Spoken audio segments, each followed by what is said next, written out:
I like to make things. I was raised that way. I was raised in a kind of atmosphere of, got to put a new roof on the house. Guess that means we're going to get some shovels and some tar paper and some hammers and nails and kind of make it happen. So it was always given to me and taught to me that I was capable of these things.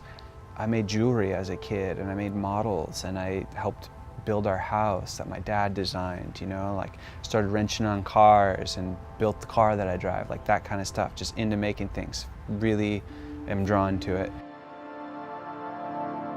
Combat paper is, in its simplest form, practices the traditional hand paper making, provides workshops that teach people how to turn uniforms into paper. So I enlisted into the US Army Field Artillery, got shipped off, went to basic training, got my permanent duty station in Fort Sill, Oklahoma. I'd been in my unit for over a year. 9/11 happened. The whole climate within the military, within the Army, at least in my line unit and everything changed. But my job and what I was tasked to do is drive around big ammunition trucks and pick up munitions. So there's a lot of remnant of war, a lot of waste and leftover and weapons. And so part of what I was tasked to do was to go around and pick these things up, and what we would do is take them to a quarry and destroy them. We'd blow them up, or we'd take them to a military installation and stockpile them. I am interested in the story of the fiber, and part of that story is how many times it's been washed and sweat in and starched and dirt stains and all the rest, and so I want that in the paper. The first step in paper making is to liberate the rag. What I mean by that is, you know, in your textiles, there's a phenomenal amount of plant fiber.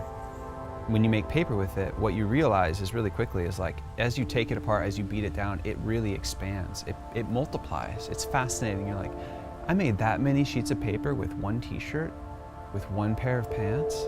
That's crazy. So paper making allows you to open it up, to share it, to liberate it. Yeah.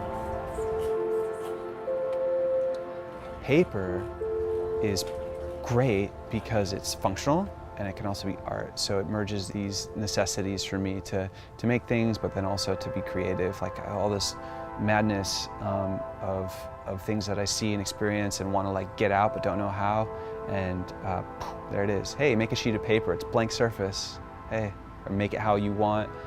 Take, you know, images and flip them around and put them out there again and all that kind of stuff. It's just like perfect conduit. I remember a lot of angst and restlessness, and I think the numbing, that's when that started to happen. Like a lot of extreme events, you know, my reaction was kind of chilly. Beautiful things, my reaction kind of chilly. It just became kind of dulled. Everything became like a flat line.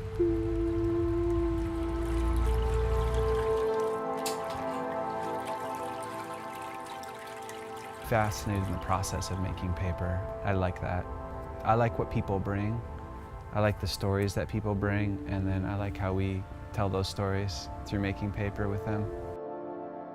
When I was making the paper, I was giving it away, and that's why when people come and they make their paper, it's theirs to keep, and it's, you know, maybe a way that they then tell a story again.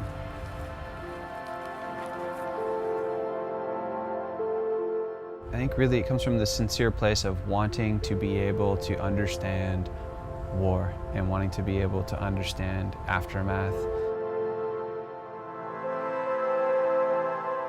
It reverberates into our society in so many varied, complex ways that I think that combat paper comes from a place of wanting to, you know, point to those places, to pause them, to complicate that narrative, to unveil some of it, to make it less taboo.